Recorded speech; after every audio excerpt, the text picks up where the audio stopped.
Guys, for today's video, turo ko lang kung paano gamitin ang Restream.io.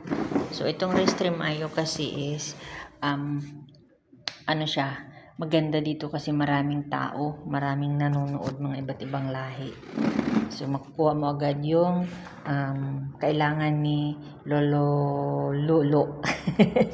Makukuha mo agad yung kailangan requirements para sa monetization within 2 to 3 days, basta isang linggo, mamomonetize ka na. Sinisigurado ko sa'yo kasi ganyan nangyari sa akin. 2 araw lang ako nag-live. 2 araw ko lang ginawa. Dito sa Restream.io, kumpleto na agad ang aking WH, sobra-sobra pa. So, mabot ng 3 araw yung aking subscribers. So, yan. Gumawa ko ng screen record. So, maiksi lang siya. Saglit lang. So, tapusin mo kung gusto mong matuto, gusto mong mamonetize agad. Tsaka ituturo ko din kung paano mag-advance. Paano natin yung advance dito sa YouTube. Kasi nga, hindi ka basta-basta makakapag-monetize. Hindi ka basta-basta mamonetize kung hindi mo buksan yung advance, hindi mo gamitin yung advance na sinasabi ko, sa settings lang yun. So, ayan, sa ibang video ko na din gagawin yan. Kasi ganyan din ang ginawa ko. Okay? Sa isang video, isang topic lang. For today's video, Restream. Kung paano ang gamitin ang Restream.io. Okay? So, tara, punta na tayo doon sa aking screen record. Okay?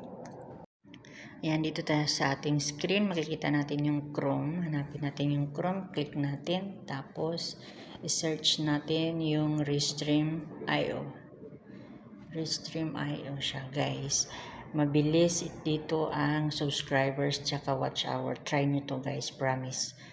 Yan ang nangyari sa akin. Within 1 week na monetize ako. Thank you, Lord. So, para ma-monetize tayo, may gagawin pang isa. I-ano natin yung advance. So, sa another video, ituturo ko yung advance. Ayan, click natin yung Restream.io.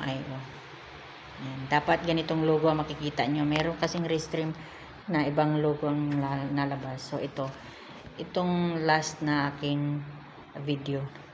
Bago ako mag-record. So, ayan, click natin yung new. Kailangan nyo, ha, hindi pwede natin yung Inter Studio nyo. Tapos, i-click natin yung Restream Studio. Ayan. Ayan, inaano niya yung mga tao. Putting everything. Ayan. Tapos, ganito ang lalabas. Kailangan i-off nyo yung camera at saka yung mic. Tapos, Inter Studio. Tapos, ito na ang lalabas. Punta na tayo sa title muna. Ayan. Gawa tayo ng title. Yung makikita. Mauhook. Yung mga viewers. Makikita nila agad, ganda to. Ganyan. So, ayan.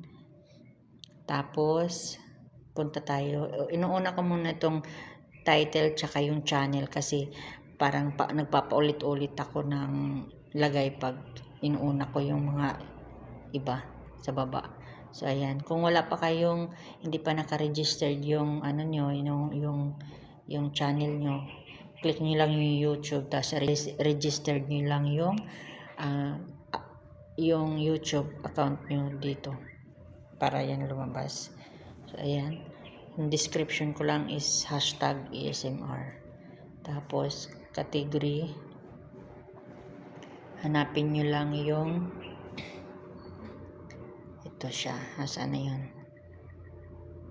Yung how to and style. Yan lang ang akin. Kayo na bahala kung anong gustong ilagay sa category. Tapos, dahil nga ito ay sample lang, ilalagay ko sa private. Pero, kung ano naman, public lang siya. I-public lang para syempre makita ng tao. Ang ginawa ko lang is private ko lang. Ayan, guys. Hanap lang ako ng yung nag-screenshot lang ako para sa aking thumbnail. So, ayan. Edit lang natin. Hanap na lang kayo kung saan nyo gustong ilagay.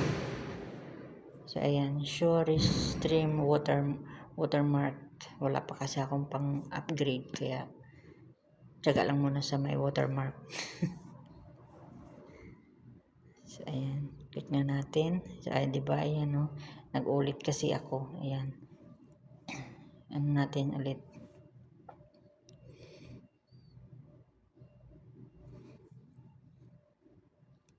Save.